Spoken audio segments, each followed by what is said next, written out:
Everyone loves to stand in front of mirror, especially girls. No offense, it's true for everyone. Who doesn't want to admire themselves and look their best? So let's use this theme today and create an amazing effect that can transform your ordinary portrait like that into a surreal piece of art like this. Hello guys, welcome back to Dexplorian. Hope you are doing well and in your best health. And for those who don't know me, I am Didi, and here on this channel we design in Photoshop and share the process with you. And along with that, we explore various tools, techniques and tips and tricks which can improve your workflow and level up your graphic design game. Glitchy, abstract and mesmerizing. That's the fractal mirror effect, and we are going to build it in Photoshop using just the marquee tool, few blur filters and some smart layer. It's super fun to make and turns even the simplest of portrait into something surreal and creative. This style works great for cover art, posters, or if you are trying something totally different. I will walk you through each step, and trust me, it's easier than it looks. So let's dive right in and break the ordinary.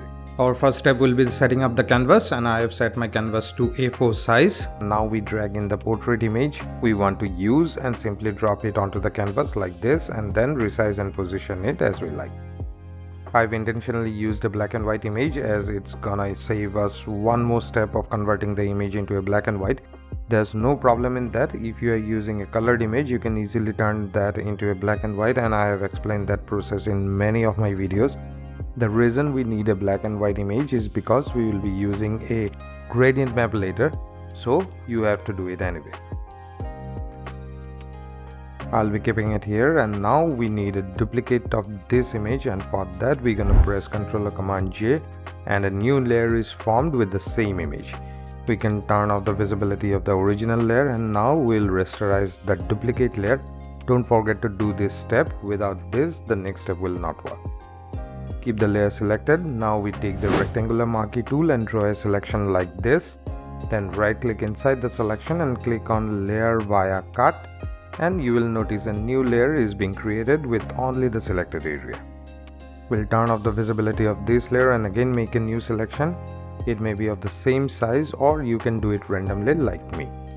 Before that, select the original rasterized layer and again right click and click on the layer via cut, and another new layer will be created. We're gonna repeat this process with the rest of the image.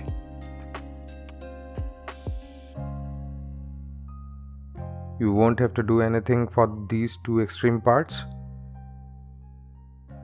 We'll then turn on the visibility of all these layers, activate the move tool and select a layer and move it horizontally to make a gap between the layers like this.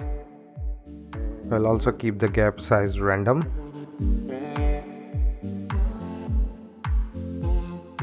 I'm done here, and now we'll select all these layers by holding the shift key and clicking on the topmost and bottommost layer and convert them into a smart object. We'll again make a duplicate of this layer. I'll rename the first one as normal image because we'll keep it as it is. We'll only apply some FX layers. And the second layer, I'll rename it as blur image as we'll be applying some blur filters on this layer. And now the fun part, we're gonna move the blur layer to the left like this, and our effect is showing up.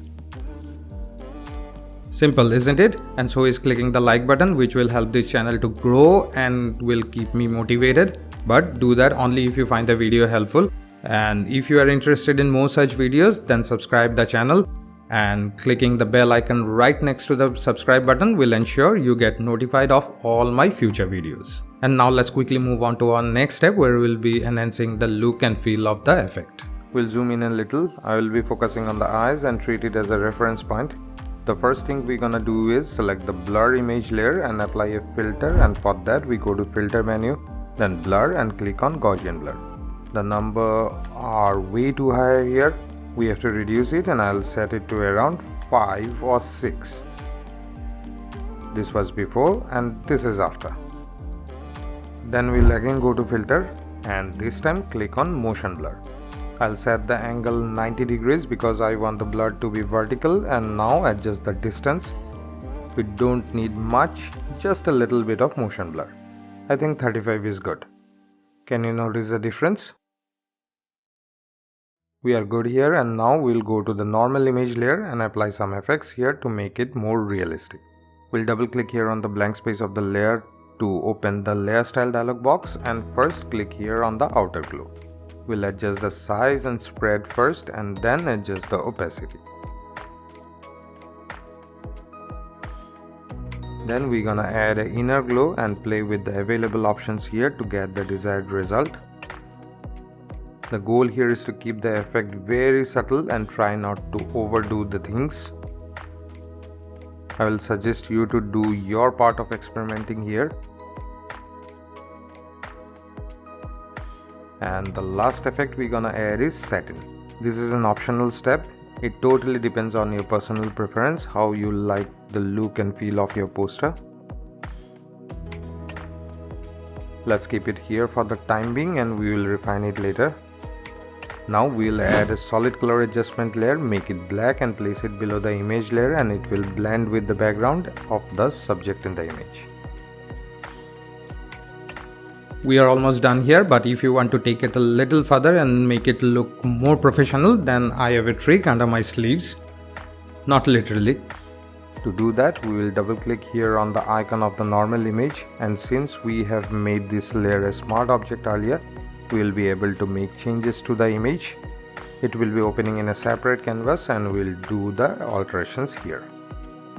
I'll select any random part or layer and press Ctrl or Command T to activate the transform tool.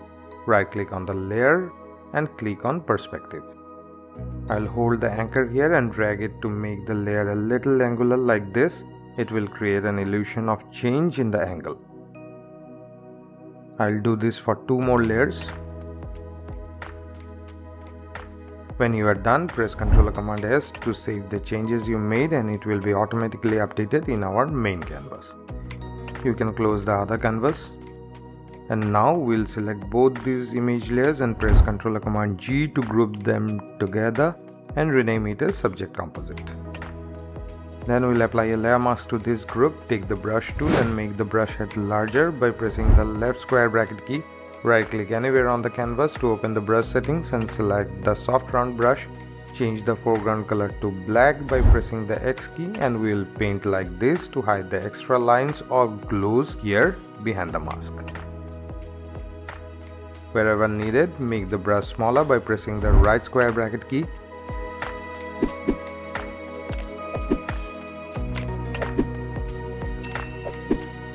These glows seems little too prominent to me. They need some work. We'll open the group and then double click here on the outer glow here and reduce the opacity even further. Do the same for the inner glow as well. And now it seems better. We are done here and in the next step we're gonna add some adjustment layers to change the mood of the poster. The first adjustment layer we're gonna add is the gradient map. I will select the blue gradient and do the necessary adjustments. If you want to use the same gradient, you can note down the codes here and make the same gradient. But if you are still not familiar with this tool, you can watch a video of mine for a full detailed demonstration. You can find it by clicking on the I button above and I'll also leave the link in the description.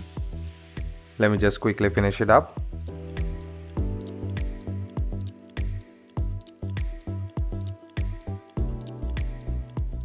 I'll also lower the opacity of the gradient map. This is totally a personal choice.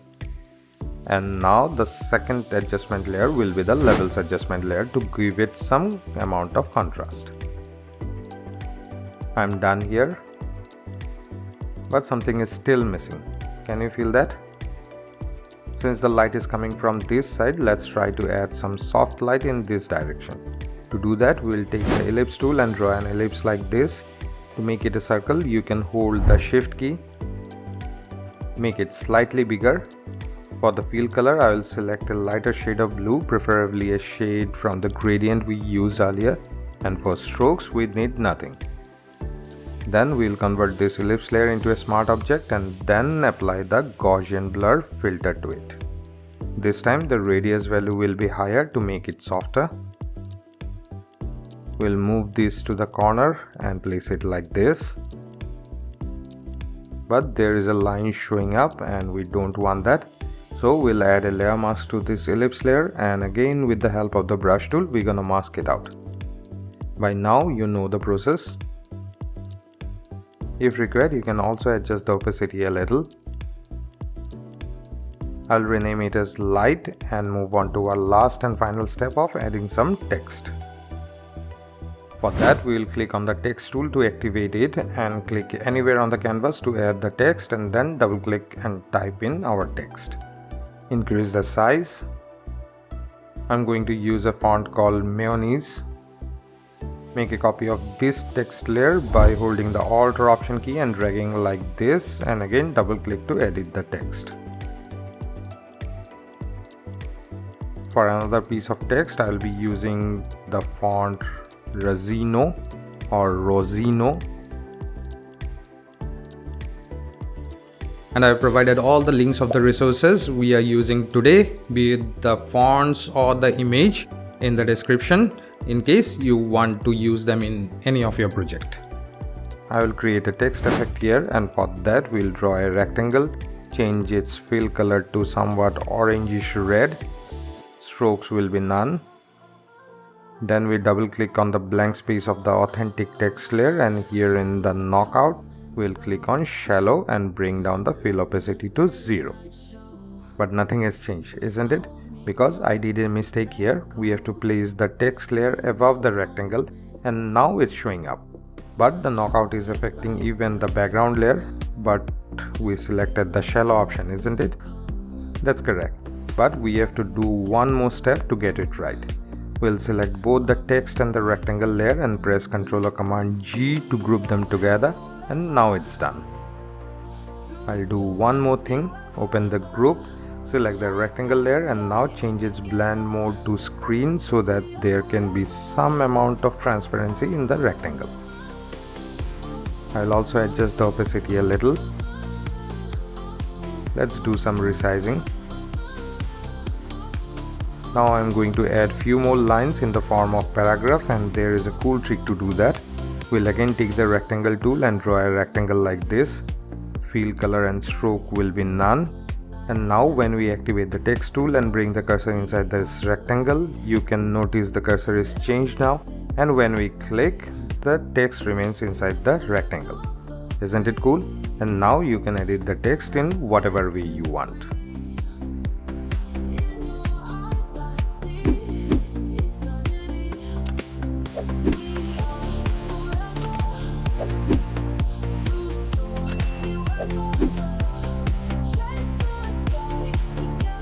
And finally, for pure aesthetics, I'll add one line here.